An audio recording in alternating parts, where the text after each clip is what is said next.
أعوذ بالله من الشيطان الرجيم. بسم الله الرحمن الرحيم. جنات عدن يدخلونها يحلون فيها من أساور من ذهب ولؤلؤا ولباسهم فيها حرير. وقالوا الحمد لله الذي أذهب عنا الحزن إن ربنا لغفور شكور.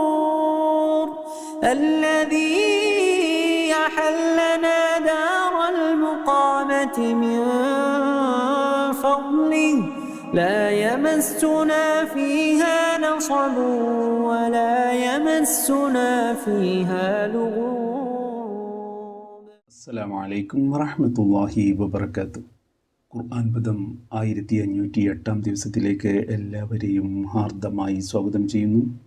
വിശുദ്ധ ഖുർആനിലെ 35-ാമത്തെ അധ്യായമായ സൂറത്തുൽ ഫാത്തിറിലെ 33 മുതൽ 35 വരെയുള്ള ആയത്തുകളാണ് ഇന്ന് പഠനവിധേയമാക്കുന്നത്. ക്ലാസ് ആരംഭിക്കുന്നതിനായി ആദരണീയനായ ഡോക്ടർ AI വിലായത്തുള്ള സാഹിബിനെ ക്ഷണിക്കുന്നു. അസ്സലാമു അലൈക്കും വറഹ്മത്തുള്ളാഹി വബറകാതുഹു. أعوذ بالله من الشيطان الرجيم. بسم الله الرحمن الرحيم. جنات عدن يدخلونها يحلون فيها من أساور من ذهب ولؤلؤا ولباسهم فيها حرير. وقالوا الحمد لله الذي أذهب عنا الحزن إن ربنا لغفور شكور. الذي أحلنا دار المقامة من فضله لا يمسنا فيها نصب ولا يمسنا فيها لغوب. صدق الله العظيم. സൂറത്ത് ഫാത്തിറിലെ 33 മുതൽ 35 വരെയുള്ള ആയത്തുകളാണ് ഞാൻ നിങ്ങളെ കേൾപ്പിച്ചിട്ടുള്ളത്. വിശുദ്ധ ഖുർആനെ പരാമർശിച്ചുകൊണ്ട് ഉള്ള കാര്യങ്ങളാണ് ഇന്നലെ നമ്മൾ പഠന വിധേയമാക്കിയ ആയത്തുകളും ഇന്ന് ഞാൻ നിങ്ങളെ കേൾപ്പിച്ചിട്ടുള്ള ആയത്തുകളും ഒക്കെ തന്നെ. ഇന്നലെ വായിച്ച ഭാഗത്ത് തുടക്കത്തിൽ അല്ലാഹു പറയുകയുണ്ടായത് നിശ്ചയമായിട്ടും താങ്കൾക്ക് ദിവ്യബോധനമായി നാം അവതരിപ്പിച്ചു തരുന്ന ഈ വേദഗ്രന്ഥമുണ്ടല്ലോ, അതാണ് യാഥാർത്ഥ്യം, അതാണ് സത്യം. അത് പൂർവിക വേദങ്ങളെ, നേരത്തെ ദൈവിക ദൗത്യവുമായി കടന്നു വന്നിരുന്ന പ്രവാചകന്മാർ മുഖേന അവതരിപ്പിക്കപ്പെട്ട വേദങ്ങളെയൊക്കെ സത്യപ്പെടുത്തുന്ന വിധത്തിലുള്ളതാണ്. നിശ്ചയമായിട്ടും തൻ്റെ ദാസന്മാർക്ക് ഏറ്റവും അനുയോജ്യമായ വിധത്തിലുള്ള, അവർക്ക് ഏറ്റവും ഉപകാരപ്രദമായ, അവരുടെ പ്രകൃതത്തിന് യോജിക്കുന്ന ഒരു ജീവിത മാർഗം അവർക്ക് അല്ലാഹു ഈ മാർഗദർശനത്തിലൂടെ കാണിച്ചു കൊടുത്തിരിക്കുകയാണ്. അതിന് തീർച്ചയായിട്ടും മനുഷ്യന്റെ പ്രകൃതം സൂക്ഷ്മമായിട്ട് അറിയുന്നവനാണ് അല്ലാഹു, എല്ലാം നോക്കിക്കാണുകയും ചെയ്യുന്നവനാണ് എന്നാണ് അവിടെ ചൂണ്ടിക്കാണിക്കപ്പെട്ടത്. അങ്ങനെ മനുഷ്യർക്കുള്ള മാർഗദർശനമായി ഈ വേദഗ്രന്ഥം താങ്കൾക്ക് അവതരിപ്പിച്ച് തന്നതിനെ തുടർന്ന് അതിന്റെ അനന്തരാവകാശികളായിട്ട് ചിലരെ നാം തിരഞ്ഞെടുത്ത് വെക്കുകയുണ്ടായി എന്നാണ് അള്ളാഹു തുടർന്ന് സൂചിപ്പിച്ച കാര്യം. സുമ്മ ഔറസ്നൽ കിതാബ الذين اصطفينا من عبادنا الذين اصطفينا من عبادنا നമ്മുടെ ദാസന്മാരുടെ കൂട്ടത്തിൽ നാം തെരഞ്ഞെടുത്ത ചിലരെയാണ് പിന്നീട് അതിനെ തുടർന്ന് അതിന്റെ അനന്തരാവകാശികളായിട്ട് നാം നിശ്ചയിക്കുകയുണ്ടായത്. വിശുദ്ധ ഖുർആന്റെ വാഹകരാകാനും വിശുദ്ധ ഖുർആനുമായി ബന്ധപ്പെട്ടുകൊണ്ടുള്ള ഉത്തരവാദിത്തങ്ങൾ നിർവഹിക്കാനും സമൂഹത്തെ അതിനെക്കുറിച്ച് ഉത്ബുദ്ധരാക്കാനും ഒക്കെയുള്ള ചുമതല ഏൽപ്പിക്കപ്പെട്ടവരായിട്ട് ചിലരെ നാം തെരഞ്ഞെടുക്കുകയായിരുന്നു. എന്നാൽ ഫമിൻഹും ളാലിമുൻ ലിനഫ്സി, അങ്ങനെ തെരഞ്ഞെടുക്കപ്പെട്ടവരുടെ കൂട്ടത്തില് വിശുദ്ധ ഖുർആന്റെ അനന്തരാവകാശം ഏറ്റുവാങ്ങിക്കൊണ്ട് ആ ഉത്തരവാദിത്വം നിർവഹിക്കാൻ അള്ളാഹു തെരഞ്ഞെടുത്ത ആളുകൾ, അവരിൽ ചിലര് ളാലിമുൻ ലിനഫ്സി, സ്വന്തത്തോട് തന്നെ അതിക്രമം ചെയ്യുന്നവരായിരുന്നു. വമിൻഹും മുഖ്തസിദുൻ, അവരുടെ കൂട്ടത്തില് ചില മിതവർത്തികളായ ആളുകളുണ്ട്. വമിൻഹും സാബിഖും ബിൽ ഖൈറാത്ത്, അവരുടെ കൂട്ടത്തിൽ നന്മയിൽ അതിവേഗം മുന്നേറുകയും ചെയ്യുന്നവരുണ്ട്. ബിഇദ്നില്ല, അള്ളാഹുവിന്റെ അനുമതിയോടുകൂടി അള്ളാഹുവിന്റെ പിൻബലത്തോടുകൂടി നന്മയിൽ മുന്നേറുന്ന ചിലരുമുണ്ട്. ദാലിക ഹുവൽ ഫദ്ലുൽ കബീർ, അതിമഹത്തായ ഔദാര്യം, അതിമഹത്തായ സമ്മാനമാണ് ഈ ഒരു സംഗതി, ഈ ഒരു സൗഭാഗ്യം എന്നാണ് അള്ളാഹു അവിടെ വ്യക്തമാക്കുകയുണ്ടായത്. അപ്പൊ വിശുദ്ധ ഖുർആന്റെ അനന്തരാവകാശികളായ അല്ലെങ്കിൽ ആ വിധത്തിലാകുന്നതിന് വേണ്ടി അള്ളാഹു തെരഞ്ഞെടുത്ത ആളുകൾ, അള്ളാഹു അതിന് അവസരം നൽകുകയാണ് ചെയ്യുന്നത്. തെരഞ്ഞെടുക്കുക എന്ന് പറയുമ്പോൾ വിശുദ്ധ ഖുർആൻ പഠിക്കാൻ അവസരം ലഭിക്കുന്നവര് അത് അതിന്റെ കർമ്മ മാതൃകകളായിട്ട് ചിലരെയൊക്കെ അനുഭവിക്കാനും കാണാനും ഒക്കെ അവസരം കിട്ടിയ ആളുകൾ, വിശുദ്ധ ഖുർആന്റെ കാമ്പ് അറിഞ്ഞുകൊണ്ട് മനസ്സിലാക്കിക്കൊണ്ട് അത് പിന്തുടരുന്ന ആളുകൾ, ഇവരെയൊക്കെ കാണാനും മനസ്സിലാക്കാനും അവരിൽ നിന്ന് കാര്യങ്ങൾ ഉൾക്കൊള്ളാനൊക്കെ സൗഭാഗ്യം ലഭിച്ച ആളുകൾ എന്ന് പറഞ്ഞ ഫലത്തില് വിശുദ്ധ ഖുർആന്റെ പിന്തുടർച്ചക്കാരായി, അതിന്റെ പിൻഗാമികളായി ജീവിക്കാൻ അവസരം ലഭിച്ച ആളുകൾ. ഈ ആളുകൾ യഥാർത്ഥത്തിൽ അവരെ അള്ളാഹു ആ ഉത്കൃഷ്ടമായ പദവിക്ക് വേണ്ടി പദവിയിലേക്കായിട്ട് തെരഞ്ഞെടുത്തിരിക്കുകയാണ്. അവരുടെ കൂട്ടത്തില് വലിയ അക്രമം, സ്വന്തം ആത്മാവിനോട് വലിയ അക്രമം ചെയ്യുന്ന ആളുകളുണ്ട്. മിതമായി കാര്യങ്ങൾ നിർവഹിച്ചുകൊണ്ട് പോകുന്ന ആളുകളുണ്ട്. അതുപോലെ നന്മയിൽ അതിവേഗം മത്സരബുദ്ധിയോടുകൂടി മുന്നേറിക്കൊണ്ടിരിക്കുന്ന ആളുകളുണ്ട്. അപ്പൊ ഈ മൂന്നാമത്തെ വിഭാഗത്തെ പരാമർശിച്ചുകൊണ്ട് പറയുന്നതായിട്ട് നമുക്ക് മനസ്സിലാക്കാം, ദാലിക ഹുവൽ ഫദ്ലുൽ കബീർ, ഈ നന്മയിൽ മുന്നേറാൻ കഴിയുന്ന ആളുകളായിട്ട്, വിശുദ്ധ ഖുർആന്റെ വാഹകരായിട്ട് നിലകൊള്ളാൻ കഴിയുന്നതാണ് ഏറ്റവും വലിയ, ഏറ്റവും മഹത്തായ ഔദാര്യം അല്ലെങ്കിൽ ഏറ്റവും മഹത്തായ അനുഗ്രഹം എന്ന വിധത്തിൽ അതിനെ മനസ്സിലാക്കാം. അതല്ലെങ്കിൽ വിശുദ്ധ ഖുർആന്റെ അനന്തരാവകാശികളാവാൻ സാധിച്ചു എന്നതാണ് ഏറ്റവും മഹത്തരമായ അനുഗ്രഹം എന്ന നിലക്കും മനസ്സിലാക്കാം. അതിനെ തുടർന്ന് അള്ളാഹു ആ വിഭാഗം, ഈ ഔദാര്യം ലഭിച്ച, ഈ അനുഗ്രഹം ഏറ്റുവാങ്ങാൻ സാധിച്ച ആളുകളുടെ തുടർന്നുള്ള കാര്യങ്ങളെ കുറിച്ചുള്ള ചില നിരീക്ഷണങ്ങളാണ് ഇന്ന് ഞാൻ നിങ്ങളെ കേൾപ്പിച്ച ആയത്തുകളിലായിട്ട് വിവരിക്കുന്നത്. ജന്നാത്തു അദ്നിൻ യദ്ഖുലൂനഹ, ആ ആളുകൾ, വിശുദ്ധ ഖുർആന്റെ അനുയായികളാവാൻ അവസരം ലഭിച്ച, വിശുദ്ധ ഖുർആന്റെ അനന്തരാവകാശം ഏറ്റുവാങ്ങിയ ആളുകൾ, അവര് ജന്നാത്തു അദ്നിൻ യദ്ഖുലൂനഹ, അവര് പ്രവേശിക്കാൻ പോകുന്നത് ശാശ്വതമായ സ്വർഗത്തിലാണ്, സ്വർഗീയ ഉദ്യാനങ്ങളിലാണ്, ശാശ്വതമായ ഉദ്യാനങ്ങളിലാണ് അവര് പ്രവേശിക്കാൻ പോകുന്നത്. യുഹല്ലൗന ഫീഹ മിൻ അസാവിറ മിൻ ദഹബിൻ വലുഅ്ലുഅ, അവിടെ അവര് വളരെ ഗംഭീരമായ വിധത്തിൽ, കേമമായ വിധത്തിലാണ് സ്വീകരിച്ച് ആനയിക്കപ്പെടുക. ആ സ്വീകരിച്ച് ആനയിക്കപ്പെടുന്നതിന്റെ ചില ചിത്രങ്ങളാണ് അല്ലാഹുവിടെ വിവരിക്കുന്നത് യുഹല്ലൗന ഫീഹ, അവിടെ അവർ അണിയിക്കപ്പെടുന്നു, മിൻ അസാബിറ മിൻ ദഹബിൻ, സ്വർണത്തിന്റെ കങ്കണങ്ങൾ, സ്വർണത്തിന്റെ വളകളൊക്കെ അണിയിക്കപ്പെടുന്ന എന്ന് പറഞ്ഞാൽ അത്ര രാജകീയമായ വിധത്തിലാണ് അവര് ആ സ്വർഗീയ ഉദ്യാനങ്ങളിൽ സ്വീകരിച്ച് ആനയിക്കപ്പെടാൻ പോകുന്നത്.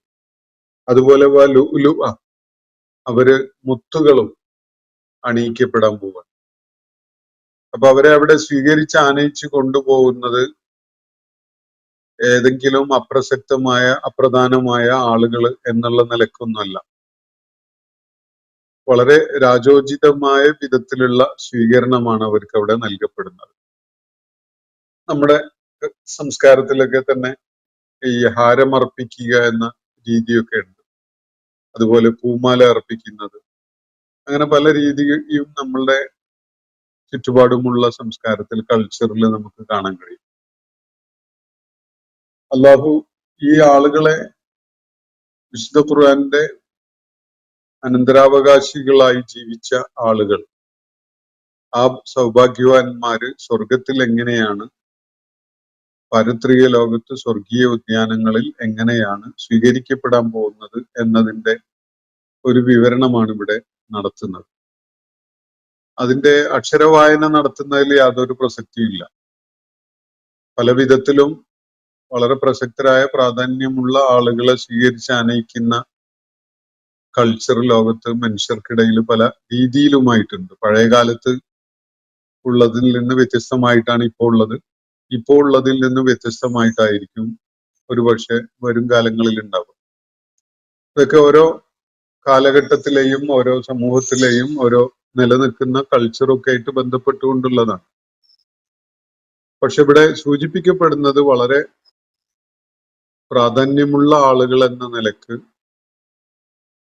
വളരെ വലിയ ആദരവ് കൽപ്പിച്ചുകൊണ്ടാണ് ഈ ആളുകൾ സ്വർഗത്തിലേക്ക് ആനയിക്കപ്പെടുക എന്നതാണ്. ആ കാര്യമാണ് അതിൽ നമുക്ക് ഉൾക്കൊള്ളാനുള്ളത്. ചിലപ്പോൾ ഈ ആയത്ത് വായിക്കുമ്പോൾ സ്വർണ്ണവള എനിക്ക് ഇഷ്ടമല്ലല്ലോ, പിന്നെ എന്തിനാണ് എന്നെ സ്വർണ്ണവളയിട്ട് അണിയിച്ച് ആനയിക്കുന്നത് എന്നൊക്കെ ആലോചിക്കുന്ന ആളുകളുണ്ടാവും. അതുപോലെ മുത്തൊന്നും എനിക്ക് അങ്ങനെ വലിയ താല്പര്യമുള്ള സംഗതിയല്ലല്ലോ, ഉലുവൊന്നും, പിന്നെ എന്തിനാണ് അങ്ങനെയൊക്കെ എന്റെ കാര്യത്തിൽ എന്നൊക്കെ ചിലർ ആലോചിക്കുന്നുണ്ടാവും. ഇതൊക്കെ വളരെ പ്രതീകാത്മകമായിട്ടുള്ള സംഗതികളും പ്രയോഗങ്ങളും ഒക്കെയാണ്. അങ്ങനെ മാത്രമേ ആ രാജോചിതമായി അവർക്ക് നൽകപ്പെടുന്ന സ്വീകരണത്തെ നമുക്ക് പരിചയപ്പെടുത്താനും സാധിക്കുകയുള്ളൂ. ആ വിധത്തിലുള്ള ഒരു വിവരണമാണ് അള്ളാഹു ഇവിടെ നൽകുന്നത്. അതിന്റെ അക്ഷരവായനയിലേക്ക് കുടുങ്ങിക്കിടക്കേണ്ട യാതൊരു കാര്യവുമില്ല. അള്ളാഹു ഇവിടെ വ്യക്തമാക്കുന്നത് ജന്നാത്തു അദ്നി യദ്ഖുലൂനഹ, നിത്യതയുടെ ഉദ്യാനങ്ങളാണ്. ജന്നാത്തു അദ്ൻ എന്ന് പറഞ്ഞാൽ അവസാനിക്കാത്ത, നിലയ്ക്കാത്ത ഫലസമൃദ്ധിയൊക്കെയുള്ള തോട്ടങ്ങൾ, ഉദ്യാനങ്ങൾ. അവിടത്തേക്കാണ് അവര് സ്വീകരിച്ച് ആനയിക്കപ്പെടാൻ പോകുന്നത്, അല്ലെങ്കിൽ അവര് പ്രവേശിക്കുന്നത്.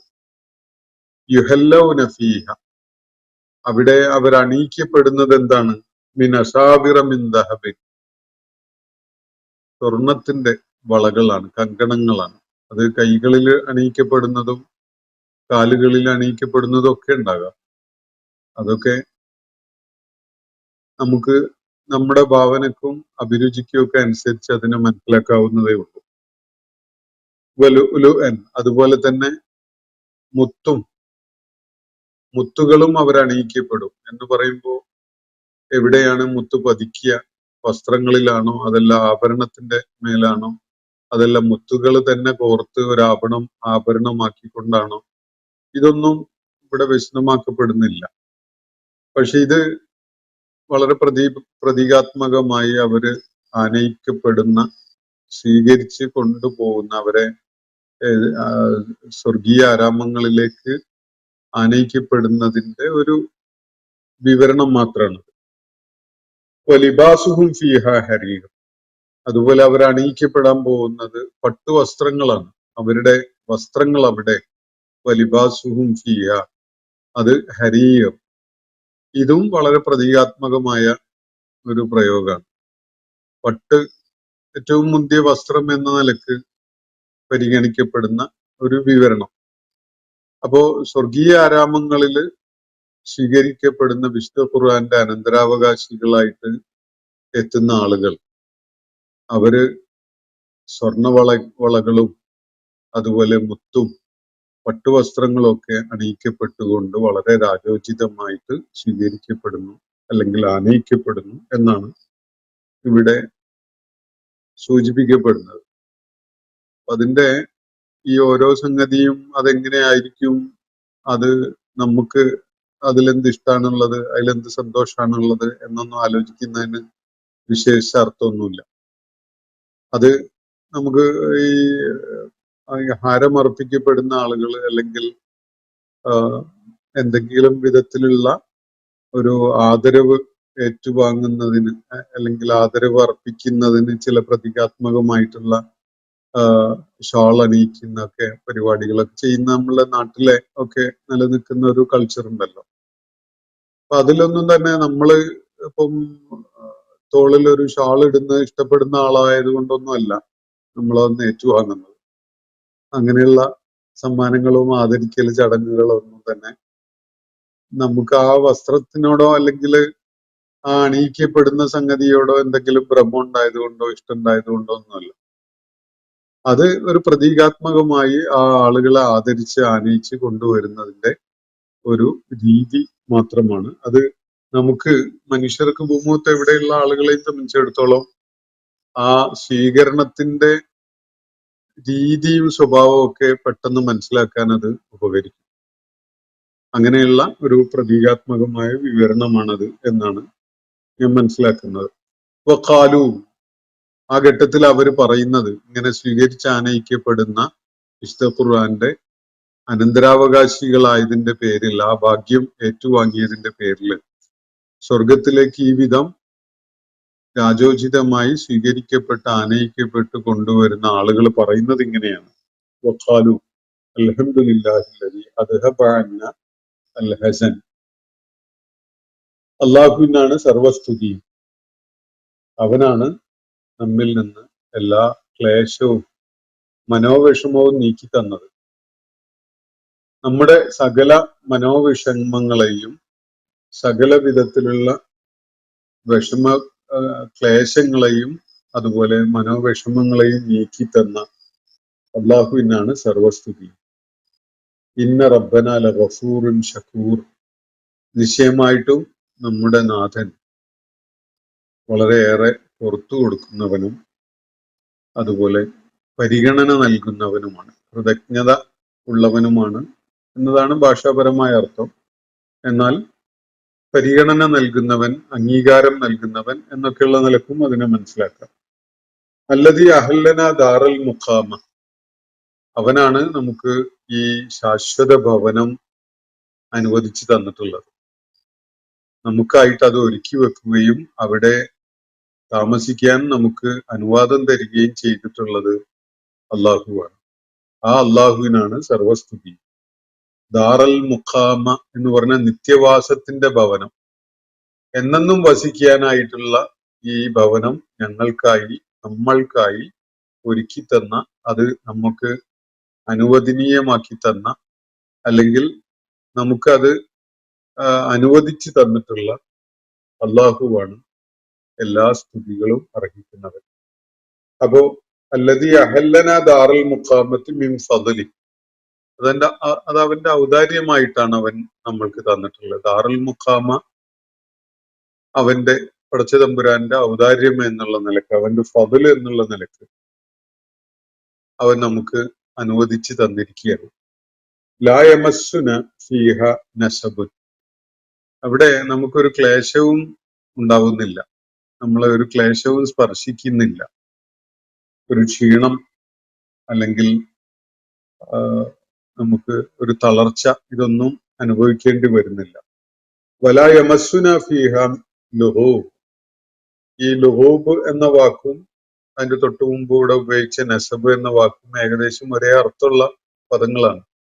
ക്ഷീണവും തളർച്ചയും എന്ന് പറയാം, അല്ലെങ്കിൽ പ്രയാസവും ബുദ്ധിമുട്ടും എന്ന് പറയാം. ഇത് രണ്ട് വ്യത്യസ്തങ്ങളായ മാനസിക ശാരീരിക അവസ്ഥകളെ സൂചിപ്പിക്കുന്ന സംഗതികളാണ്. അപ്പോ അല്ലദീ അഹല്ലന ദാറുൽ മുഖാമത്തി, ഈ ദാറുൽ മുഖാമത്തിനെ നമ്മൾക്ക് അനുവദിച്ചു തന്ന, ഒരുക്കി തന്ന അള്ളാഹുവിനാണ് സർവസ്തുതി. അവന്റെ ഔദാര്യത്തിൽ നിന്നാണ്, മിൻ ഫദ്ലിഹി, അവന്റെ ഔദാര്യം എന്നുള്ള നിലക്കാണ് അവനിത് നമുക്ക് തന്നിട്ടുള്ളത്. ലാ യമസ്സുന ഫീഹ, ഇവിടെ നമ്മളെ സ്പർശിക്കുന്നില്ല, നസബുൻ, ഒരു നിലക്കുള്ള ക്ലേശവും ക്ഷീണവും. വലാ യമസ്സുന ഫീഹ ലുഗൂബ്, അതുപോലെ ഒരു നിലക്കുള്ള ദൗർബല്യവും അല്ലെങ്കിൽ പ്രയാസവും നമ്മളെ ഇവിടെ സ്പർശിക്കുന്നില്ല. അപ്പോ ഈ വിധത്തില് സുരക്ഷിതമായ ഒരു അനുഭവത്തിലേക്കാണ് നമ്മൾ എത്തിച്ചേർന്നിരിക്കുന്നത്. അങ്ങനെ ഒരു അനുഭവം നമുക്ക് ഏറ്റുവാങ്ങാൻ സാധിച്ചത് പടച്ച തമ്പുരാന്റെ ഔദാര്യം കാരണമായിട്ടാണ്. അവൻ വിശുദ്ധ ഖുർആന്റെ അനന്തരാവകാശികളാവാൻ നമ്മളെ തെരഞ്ഞെടുത്തു എന്നത് നമ്മളോടായിട്ട് അള്ളാഹു ചെയ്തു തന്നിട്ടുള്ള വലിയൊരു അനുഗ്രഹമാണ്. അത് വേണ്ട വിധത്തില് ആ ചുമതല നിർവഹിക്കാൻ നമുക്ക് അവസരമുണ്ടായി എന്നത് അവന്റെ ഔദാര്യമാണ്. അത് ഏറ്റവും പ്രതിഫലാർഹമായ കർമ്മങ്ങളായി അംഗീകരിക്കപ്പെട്ടു എന്നത് അള്ളാഹുവിന്റെ ഔദാര്യമാണ്. ഇപ്പോ ആ അംഗീകരിക്കപ്പെട്ട സുഹൃതങ്ങളുടെ പേരിൽ അതിനുള്ള പ്രതിഫലമായി ദാറുൽ മുഖാമത്തില് നമുക്ക് ഒരവസരം ലഭിച്ചു. അവിടെ ശാശ്വതമായി വസിക്കാൻ, യാതൊരു പ്രയാസമോ ക്ഷീണമോ തളർച്ചയോ ഒന്നും അറിയാതെ അവിടെ നിത്യമായി വസിക്കാനുള്ള ഒരു അവസരം നമുക്ക് നൽകപ്പെട്ടു എന്നത് പടച്ച തമ്പുരാൻ നമുക്ക് തന്നിട്ടുള്ള ഏറ്റവും വലിയ അനുഗ്രഹവും അവന്റെ ഔദാര്യവുമാണ് എന്നാണ് ഈ ആളുകൾ ആ സമയത്ത് ഏറ്റുപറയുക. അപ്പോ ഇവിടെ പ്രത്യേകം ശ്രദ്ധ പതിയേണ്ട ഒരു കാര്യം, അള്ളാഹു മുഹമ്മദ് നബി സല്ലല്ലാഹു അലൈഹി വസല്ലം മുഖേന ആ സമൂഹത്തെ കേൾപ്പിച്ചുകൊണ്ടിരിക്കുന്ന സംഗതി വിശുദ്ധ ഖുർആനാണ്. അതിലാണ് മനുഷ്യനുള്ള മാർഗദർശനമുള്ളത്. അതാണ് സത്യം. അത് ഒരു പുതിയൊരു കാര്യമൊന്നുമല്ല. പൂർവിക വേദങ്ങളൊക്കെ പഠിപ്പിക്കുകയുണ്ടായ അതേ സത്യം തന്നെയാണ് ഇവിടെ മുഹമ്മദ് നബി സല്ലല്ലാഹു അലൈഹി വസല്ലം അവരെ കേൾപ്പിച്ചുകൊണ്ടിരിക്കുന്ന ഈ വിശുദ്ധ ഖുർആന്റെ വാക്യങ്ങളിൽ അടങ്ങിയിട്ടുള്ളത്. ഇത് വളരെ സമ്പൂർണമായി കാര്യങ്ങളെ മനസ്സിലാക്കുന്ന, അറിയുന്ന, ഖബീറും ബസീറുമായ അള്ളാഹു മനുഷ്യനായിട്ട് നൽകിയിട്ടുള്ള ഒരു ജീവിത മാർഗദർശനമാണ്. എന്നിട്ട് ഈ സമ്പൂർണമായ ജീവിത മാർഗദർശനം അവന്റെ വെളിപ്പാടിലൂടെ അവതരിപ്പിച്ചതിന് ശേഷം സമകാലികരായ ആളുകൾക്കിടയിലും പിന്നീട് വന്നു ചേരുന്ന തലമുറകളുടെ കാര്യത്തിലൊക്കെ ഈ വിശുദ്ധ ഖുർആന്റെ സാക്ഷികളാവാൻ, വാഹകരാവാൻ, അതിന്റെ പ്രാതിനിധ്യം നിർവഹിക്കാൻ അള്ളാഹു ചില ആളുകളെ തെരഞ്ഞെടുത്തിരിക്കുന്നു എന്നതാണ് ഇവിടെ സൂചിപ്പിക്കപ്പെട്ടിട്ടുള്ള കാര്യം. സുമ്മ ഔറസ്നൽ കിതാബ, പിന്നീട് അതിനെ തുടർന്ന് ഈ അവതരണം നിർവഹിച്ചതിനെ തുടർന്ന് നാം ഈ കിതാബിനെ ചിലർക്ക് അങ്ങ് ഏൽപ്പിച്ചു കൊടുത്തിരിക്കുകയാണ്. ആരാണത്? ചിലർ അതിനെ ഹൃദിസ്ഥമാക്കുന്നു, ചിലര് അതിന്റെ പാരായണ മാധുര്യം ചോർന്നു പോകാത്ത വിധത്തില് അത് പാരായണം ചെയ്തുകൊണ്ട് സ്വയം കേൾക്കുകയും മറ്റുള്ളവരെ കേൾപ്പിക്കുകയും ചെയ്തുകൊണ്ടിരിക്കുന്നു. വേറെ ചിലര് അതിലടങ്ങിയിട്ടുള്ള അതിന്റെ ഉള്ളടക്കം ജനങ്ങളുമായി പങ്കുവെക്കുന്നു. മറ്റു ചിലര് ആ ഉള്ളടക്കം പങ്കുവെക്കുന്നതും വിശദമാക്കപ്പെടുന്നതും ഒക്കെ കേട്ട് ഉൾക്കൊണ്ട് മനസ്സിലാക്കി അത് ജീവിതത്തിൽ പ്രയോജനപ്പെടുത്തുന്നു. ഇങ്ങനെ തുടങ്ങിയിട്ട് വിവിധങ്ങളായ തലങ്ങളിൽ വിശുദ്ധ ഖുർആന്റെ അനന്തരാവകാശികളായിട്ട് ഒരുപാട് പേര് നിലകൊള്ളുന്നത് നമുക്ക് കാണാൻ സാധിക്കും. ഖുർആൻ മനഃപ്പാഠമാക്കുന്നവര്, അത് വളരെ ആകർഷകമായ വിധത്തില് പാരായണം ചെയ്യുന്നവര്, അത് പഠിപ്പിക്കുന്നവര്, അത് പഠിക്കുന്നവര്, അതിന്റെ ആശയം വിശദമാക്കുന്നവര്, അതിന്റെ ആശയം ഉൾക്കൊള്ളുന്നവര്, ആ ആശയത്തിനെ അടിസ്ഥാനപ്പെടുത്തിക്കൊണ്ട് ജനങ്ങൾക്ക് മാർഗദർശികളായിട്ട് ജീവിക്കുന്ന ആളുകള്, അത് ഒരു സാമൂഹ്യ വ്യവസ്ഥ എന്നുള്ള നിലക്ക് സമൂഹത്തിൽ നടപ്പിലാക്കാൻ വേണ്ടി ശ്രമിക്കുന്ന ആളുകള്, ആ മാർഗത്തില് സകല വെല്ലുവിളികളെയും നേരിട്ടുകൊണ്ട് അള്ളാഹുവിന്റെ മാർഗത്തിൽ രക്തസാക്ഷ്യം വരിക്കാൻ സന്നദ്ധരാകുന്നവര്, ഇങ്ങനെയൊക്കെ വിശുദ്ധ ഖുർആന്റെ അനന്തരാവകാശികളാവുന്ന ധാരാളം ആളുകളുണ്ട്. അത് അള്ളാഹു പ്രത്യേകമായിട്ട് ചില ആളുകളെ, അതിന് അർഹതയുള്ള ആളുകളെ അവസരം നൽകി തെരഞ്ഞെടുത്തിരിക്കുകയാണ്. പക്ഷെ അങ്ങനെ തെരഞ്ഞെടുക്കപ്പെട്ടവർ തന്നെ എല്ലാവരും അതിനോടുള്ള പ്രതിബദ്ധത അതിന്റെ പൂർണ്ണതയോടുകൂടി നിർവഹിച്ചു കൊള്ളണമെന്നില്ല. ചിലരതിൽ വീഴ്ച വരുത്തുന്നുണ്ട്, കുറ്റകരമായ വീഴ്ച അവര് വരുത്തുന്നുണ്ട്. അവരാണ് സ്വന്തം ആത്മാക്കളോട് തന്നെ ദ്രോഹം ചെയ്യുന്നവരായിട്ട് മാറുന്നവർ.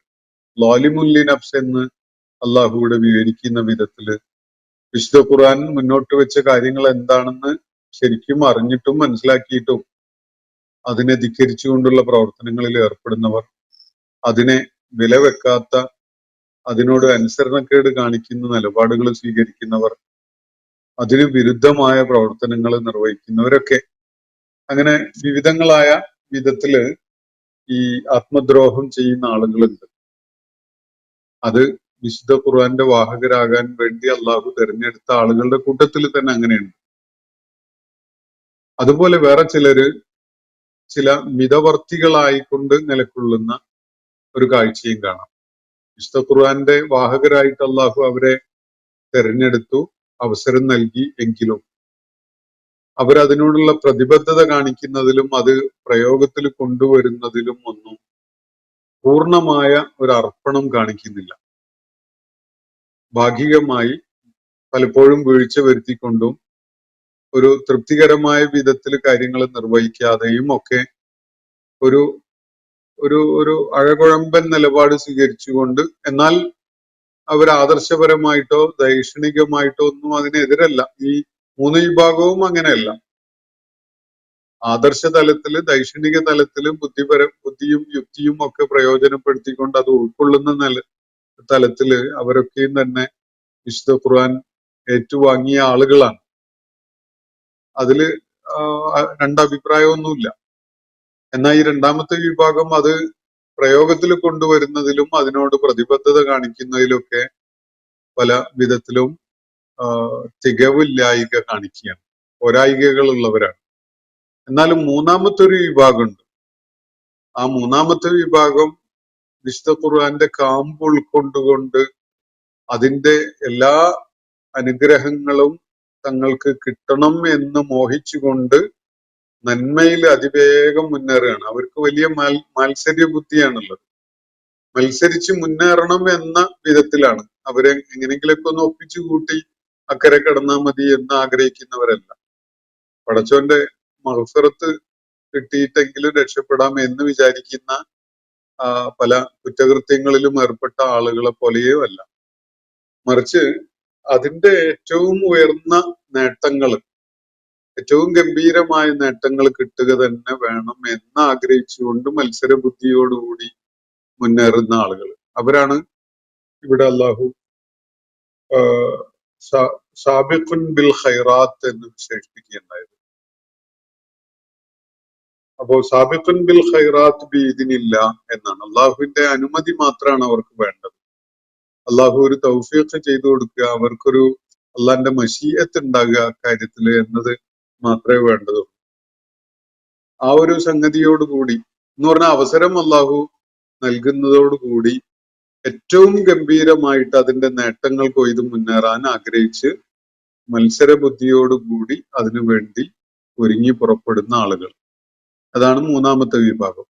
ഈ മൂന്ന് വിഭാഗവും യഥാർത്ഥത്തില് നേരത്തെ നമ്മൾ മനസ്സിലാക്കിയ വിധത്തില് ദാലിക ഹുവൽ ഫദലുൽ കബീർ, ഏറ്റവും മഹത്തരമായ അനുഗ്രഹമാണ് അത് എന്ന് പറയുന്ന വിഭാഗത്തിൽ തന്നെ പെടുന്നതായിട്ടാണ് പല മുഫസ്സിറുകളും ചൂണ്ടിക്കാണിക്കുന്നത്.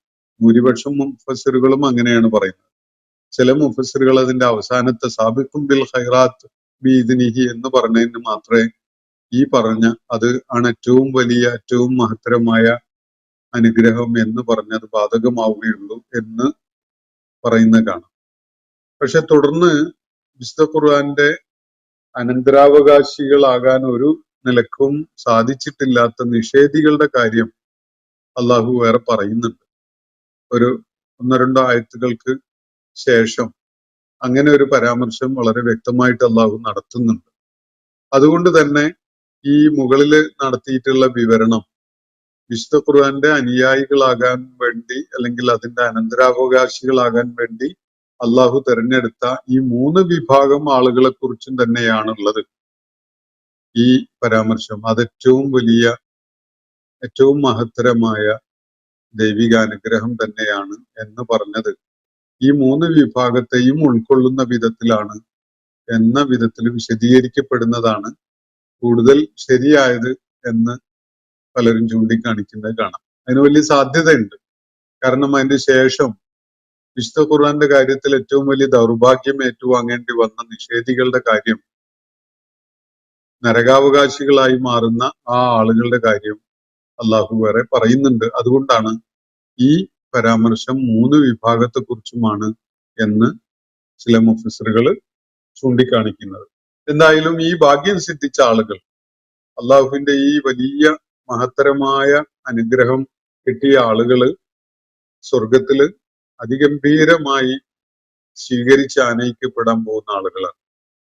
ജന്നാത്തു അദ്നിൻ യദ്ഖുലൂനഹ, അവര് നിത്യതയുടെ സ്വർഗത്തിലാണ് പ്രവേശിക്കാൻ പോകുന്നത്. യുഹല്ലൗന ഫീഹാ മിൻ അസാവിറ മിൻ ദഹബ്, സ്വർണ്ണ കങ്കണങ്ങളാണ് അവരണിയിക്കപ്പെടാൻ പോകുന്നത്. അതുപോലെ മുത്തുകളാണ് അവരുടെ മേല് പതിക്കപ്പെടാൻ പോകുന്നത്. വലിബാസുഹും ഫീഹാ ഹരീർ, പട്ടുവസ്ത്രങ്ങളാണ് അവർക്കായിട്ട് അവിടെ ഒരുക്കി വെക്കപ്പെട്ടിട്ടുള്ളത്, അല്ലെ അവരണിയിക്കപ്പെടുന്നത് അതാണ്. ആ ഒരു രാജോചിതമായ സ്വീകരണം ഏറ്റുവാങ്ങിക്കൊണ്ട് സ്വർഗത്തിലെത്തുന്ന ആളുകൾ ആ ഘട്ടത്തിൽ പറയുന്നത് അൽഹംദുലില്ലാഹില്ലദീ അദ്ഹബ അന്നൽ ഹസൻ, ഞങ്ങളിൽ നിന്ന് സർവ്വ ദുഃഖങ്ങളും നീക്കി തന്ന അള്ളാഹുവിനാണ് സർവസ്തുതിയും. ഇന്ന റബ്ബനാ ലഗഫൂറുൻ ശക്കൂർ, നിശ്ചയമായിട്ട് ഞങ്ങളുടെ നാഥൻ ഏറെ പുറത്തു തരുന്നവനും ഒരുപാട് പരിഗണന നൽകുന്നവനുമാണ് എന്നാണ് അവരേറ്റു പറയുക. അപ്പോ ആ റബ്ബാണ് ഞങ്ങൾക്ക് അല്ലദീ അഹല്ലന ദാറൽ മുഖാമ, ഈ നിത്യതയുടെ ഭവനം ഞങ്ങൾക്കായിട്ട് ഒരുക്കി തന്നതും ഞങ്ങളെ അവിടത്തേക്ക് പ്രവേശിപ്പിക്കുകയും ചെയ്തിട്ടുള്ളതും അവനാണ്. അത് അവന്റെ മിൻ ഫദ്ലി, അവന്റെ ഔദാര്യം എന്ന നിലക്കാണ്. ലാ യമസ്സുനാ ഫീഹാ നസബുൻ, ഇവിടെ ഞങ്ങൾക്ക് യാതൊരു ക്ലേശവും ഞങ്ങളെ സ്പർശിക്കുന്നില്ല. വല യമസ്സുനാ ഫീഹാ ലുഗൂബ്, ഇവിടെ യാതൊരു വിധത്തിലുള്ള ക്ഷീണവും ഞങ്ങളെ സ്പർശിക്കുന്നില്ല. ഭൗതിക ലോകത്ത് നമ്മളെ പ്രയാസപ്പെടുത്തുന്ന പല സംഗതികളുണ്ട്. മാനസികമായ തളർച്ച, ശാരീരികമായിട്ടുള്ള തളർച്ച, അതുപോലെ വിചാരണയെക്കുറിച്ചുള്ള ആകുലതകള്, അള്ളാഹുവിന്റെ മുന്നിൽ ഹാജരാക്കപ്പെടുമ്പോൾ ഉണ്ടാകുന്ന ആ അവസ്ഥയെക്കുറിച്ചുള്ള നമ്മളുടെ വെപ്രാളപ്പെടല്, അങ്ങനെ ഒരുപാട് സംഗതികള് മനസ്സിനെ പ്രയാസപ്പെടുത്തുന്നതായിട്ട് ഈ ഭൗതിക ലോകത്ത് നമുക്ക് അനുഭവപ്പെടും. വിഭവശൂന്യത കാരണമായിട്ടും അല്ലെങ്കിൽ ജീവിതത്തിൽ നേരിടേണ്ടി വരുന്ന പ്രതിസന്ധികൾ കാരണമായിട്ടും ഒക്കെ അനുഭവിക്കുന്ന ക്ലേശങ്ങളും പ്രയാസങ്ങളും ഒക്കെ, ഇങ്ങനെയുള്ള യാതൊന്നും അനുഭവിക്കേണ്ടി വരാത്ത ഈ ശാശ്വത ഭവനത്തില് ഞങ്ങൾക്ക് ഈ അവസരം ഒരുക്കി തന്ന പടച്ച തമ്പുരാനാണ് സർവസ്തുതിയും എന്നാണ് ഈ സൗഭാഗ്യവാന്മാര് ആ സന്ദർഭത്തിൽ ഏറ്റുപറയുക. അപ്പൊ ഈ സൗഭാഗ്യവാന്മാരായിട്ട് വിശുദ്ധ ഖുർആന്റെ അനന്തരാവകാശികളായിട്ട് പരാമർശിക്കപ്പെട്ട 3 വ്യത്യസ്ത നിലപാടുകൾ സ്വീകരിച്ച ആളുകൾ എല്ലാവരും ഒരുപോലെയാണോ സ്വർഗത്തിലേക്ക് ആനയിക്കപ്പെടുക, അതല്ല അവർക്കിടയിൽ വല്ല വ്യത്യാസവും ഉണ്ടോ എന്ന കാര്യം നമ്മൾ പരിശോധിക്കേണ്ടതുണ്ട്. നബി സല്ലല്ലാഹു അലൈഹി വസല്ലമയുടെ ഒരു വിശദീകരണം ഇങ്ങനെയാണ്: ഫഅമ്മല്ലദീന സബഖു, ഈ സാബിഖൂന ബിൽ ഖൈറാത്ത് ആയിട്ടുള്ള ആളുകളുണ്ടല്ലോ, സാബിഖും ബിൽ ഖൈറാത്ത് ആയ ആളുകൾ, അവരുടെ കാര്യത്തിൽ ഫഉലൈകല്ലദീന യദ്ഖുലൂനൽ ജന്ന ബിഗൈരി ഹിസാബ്, യാതൊരു വിചാരണയും കൂടാതെ തന്നെ, യാതൊരു പരിശോധനയും കണക്കു നോക്കലും ഒന്നുമില്ലാതെ തന്നെ നേരെ സ്വർഗത്തിലേക്ക് ആനയിക്കപ്പെടുന്നവരാണ് ഈ ആളുകൾ. സാബിഖൂന ബിൽ ഖൈറാത്ത് എന്ന് പറയുന്ന വിഭാഗം. അവര് നന്മയിൽ മുന്നേറിയ ആളുകളാണ്. ഇവർക്ക് ചെറിയ ചെറിയ വീഴ്ചകളും മനുഷ്യ സഹജമായ ചാപല്യങ്ങളും ദൗർബല്യങ്ങളും പരാജയങ്ങളും ഒക്കെ ഉണ്ടാകാം ജീവിതത്തിൽ. പക്ഷെ അതൊക്കെ ഉണ്ടെങ്കിലും അള്ളാഹു അതൊക്കെ അവർക്ക് നേരത്തെ തന്നെ വിട്ടുപുറത്ത് മാപ്പാക്കി കൊടുത്ത് അവര് വിചാരണ പോലും ഇല്ലാതെയാണ് സ്വർഗത്തിലേക്ക് എത്തുന്നത്. ഇതാണ് ഈ സാബിത്തും ബിൽ ഖൈറാത്തായ ആളുകളുടെ പാരത്രിക ലോകത്ത് അവർ ഏറ്റുവാങ്ങാൻ പോകുന്ന ഒരു ഒരു സ്വീകരണം എന്നാണ് ഒരു ഹദീസിൽ നബി സല്ലല്ലാഹു അലൈഹി വസല്ലം വ്യക്തമാക്കുന്നത്. തുടർന്ന് പറയുന്നത് ഇങ്ങനെയാണ്: അമ്മല്ലദീന ഖ്തസദു, ഇതില് മിതവർത്തികളായിട്ട് നിലക്കൊണ്ട ആളുകളുണ്ടല്ലോ, ഈ വിശുദ്ധ ഖുർആന്റെ അനന്തരാവകാശികളായിട്ടുണ്ട് അവര്. പക്ഷെ അതിനോട് കാണിക്കേണ്ട പ്രതിബദ്ധത, അതിനു നിർവഹിക്കേണ്ട സേവനം തുടങ്ങിയ കാര്യങ്ങളിലൊക്കെ വലിയ പിശുക്ക് കാണിച്ചുകൊണ്ടാണ് അവർ പ്രവർത്തിച്ചിട്ടുള്ളത്. ഒരുപാടൊന്നും അവരതിനു വേണ്ടി പണിയെടുക്കാൻ സന്നദ്ധരായിട്ടില്ല. ഒരുപാടൊന്നും അവർ വേർപ്പൊഴുക്കിയിട്ടില്ല. അവര് കുറച്ചൊക്കെ അങ്ങോട്ട് ഒപ്പിച്ചു കൂട്ടി ചിലതൊക്കെ നമ്മൾ ചെയ്തു എന്നൊരവസ്ഥയിലൊക്കെ ഉള്ളൂ. അപ്പോ ആ കൂട്ടരുടെ കാര്യത്തിൽ അമ്മല്ലദീന ഖ്തസദു, അവരുടെ കാര്യത്തിൽ ഉലൈകല്ലദീന യുഹാസബൂന ഹിസാബൻ യസീറ, ലളിതമായൊരു വിചാരണ നേരിടേണ്ടി വരുന്ന ആളുകളാണ് അവർ. വലിയ കടുത്ത പ്രയാസം സൃഷ്ടിക്കുന്ന വിധത്തിലുള്ള വിചാരണയൊന്നുമല്ല, എളുപ്പമുള്ള ഒരു വിചാരണ അവരുടെ കാര്യത്തിൽ ഉണ്ടാവും. ആദ്യത്തെ വിഭാഗത്തിന് വിചാരണയെ ഇല്ലാതെ അവരങ്ങ് സ്വർഗത്തിലേക്ക് ആനയിക്കപ്പെടുകയാണ്. രണ്ടാമത്തെ വിഭാഗം അതില് മിതവർത്തികളായി നിലക്കൊണ്ടവര് ഒരു എളുപ്പമുള്ള ലളിതമായ ഒരു വിചാരണക്ക് വിധേയമാകും. അവിടെയും അള്ളാഹു ഒരുപാട് വിട്ടുപുറത്ത് മാപ്പാക്കി കൊടുക്കാനൊക്കെയുള്ള വിഷയങ്ങൾ ഉണ്ടാകും തീർച്ചയായിട്ടും. അത് പക്ഷെ അവരെ അറിയിച്ചും അവരെ ബോധ്യപ്പെടുത്തിയും അവരതിനു വേണ്ടി അള്ളാഹുവിനോട് യാചിച്ചും ഒക്കെ തന്നെയാണ് കടന്നു പോവുക. ഇനി അമ്മല്ലദീന ലൊലമു അംഫുസഹു, ആത്മദ്രോഹം ചെയ്ത, സ്വന്തത്തോട് തന്നെ, സ്വന്തം ആത്മാക്കളോട് തന്നെ ദ്രോഹം ചെയ്ത ആളുകളുണ്ടല്ലോ എന്ന് പറഞ്ഞാൽ, വിശുദ്ധ ഖുർആന്റെ വാഹകരാകാൻ അള്ളാഹു അവസരം നൽകിയിട്ടും വലിയ അക്രമം ചെയ്തുകൊണ്ട് അതിനു വിരുദ്ധമായ നിലക്ക് ജീവിച്ച ആളുകൾ. അവർക്കത് ബോധ്യമാണ്, ഖുർആൻ ആണ് സത്യം, അത് ദൈവികമാണ്, അതാണ് യാഥാർത്ഥ്യം, അതല്ലാത്ത ബാക്കിയുള്ളതൊന്നും യാഥാർത്ഥ്യമല്ല എന്നതൊക്കെ അറിയുന്ന ആളുകൾ, അത് അങ്ങനെ തന്നെ ഉൾക്കൊണ്ട ആളുകൾ തന്നെ അതിനനുസരിച്ച് ജീവിതത്തിലെ പ്രയോഗത്തിൽ ഉയർന്നു വരാത്തവരായി, ആത്മദ്രോഹം ചെയ്തവരായിക്കൊണ്ട് കഴിഞ്ഞവർ, ഈ ആളുകള് ഉലൈക യുഹ്സബൂന തൂലൽ മഹ്ശർ, അവര് മഹ്ശറില്, ആ വിചാരണയുടെ ദീർഘമായ ഒരു കാലം ആ ഒരുമിച്ച് കൂട്ടപ്പെടുന്ന സ്ഥലത്ത് മഹ്ശറിൽ തങ്ങേണ്ടി വരുന്ന ഒരു അവസരമാണല്ലോ ഉണ്ടാവുക. അപ്പൊ അവിടെ അവര് ആ മഹ്ശറിന്റെ പ്രക്രിയ പൂർണ്ണമാകുന്നത് വരെ ഈ ആളുകള് അവിടെ തന്നെ തടഞ്ഞു നിർത്തപ്പെടും. എന്നിട്ടോ ഹുമുല്ലദീന തതലഖാഹുമുല്ലാഹു ബിറഹ്മതി, അതിനുശേഷം അള്ളാഹുവിന്റെ കാരുണ്യം അവർക്ക് ലഭിക്കുകയാണ് എന്ന് പറഞ്ഞാൽ വിചാരണ പ്രക്രിയ പൂർണ്ണമാകുന്നത് വരെ അവിടെ തടഞ്ഞു നിർത്തപ്പെടുന്ന ആളുകൾ. ഏകദേശം നമ്മുടെ കോടതികളുടെ ഒക്കെ ഒരു ശൈലി അനുസരിച്ച് കോടതി പിരിയുന്നത് വരെ തടവ് ശിക്ഷ അനുഭവിക്കാനൊക്കെ വിധിക്കാറുണ്ട് ന്യായാധിപന്മാർ. ആ സെഷൻ കഴിയുന്നത് വരെ കൂട്ടില് തടവ് പുള്ളിയായിട്ട് കഴിയേണ്ടി വരിക. അങ്ങനെ അതേപോലെയുള്ള ഒരു കാര്യമാണ് ഈ ഹദീസിൽ വ്യക്തമാക്കപ്പെടുന്നത്. അതായത് മഹ്ശറിലെ ദീർഘമായ ഒരു കാലം അവര് കാത്തു നിൽക്കേണ്ടി വരുന്ന ആ വിചാരണയുടെ പ്രക്രിയ മുഴുവൻ കഴിയുന്നത് വരെ അവര് എല്ലാ ആശങ്കകളും പേറിക്കൊണ്ടാണല്ലോ നിൽക്കുന്നത്. സ്വർഗം അവർക്ക് ഉറപ്പ് ഉള്ള ഒരു കാര്യമായിട്ടില്ല.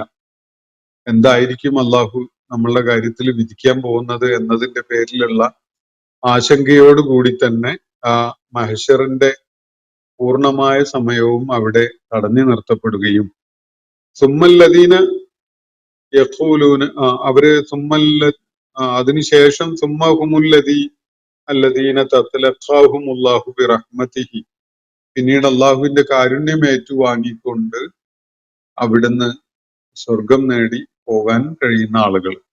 ഫഹുമുല്ലദീന യഖൂലൂന, അവരാണ് യഥാർത്ഥത്തിൽ സ്വർഗപ്രവേശം ഉണ്ടാകുമ്പോൾ ഇങ്ങനെ പറയുന്നത്: അൽഹംദുലില്ലാഹില്ലദീ അദ്ഹബ അന്നൽ ഹസൻ, നമ്മിൽ നിന്ന് സകല വിഷമങ്ങളും നീക്കി തന്ന അള്ളാഹുവിനാണ് സർവസ്തുതിയും എന്ന് പറഞ്ഞുകൊണ്ട് സ്വർഗത്തിലേക്ക് പ്രവേശിക്കുന്നത് ഈ മൂന്നാമത്തെ ആത്മദ്രോഹം ചെയ്തു പോയ ആളുകളാണ് എന്നാണ് ഈ ഹദീസ് വ്യക്തമാക്കുന്നത്.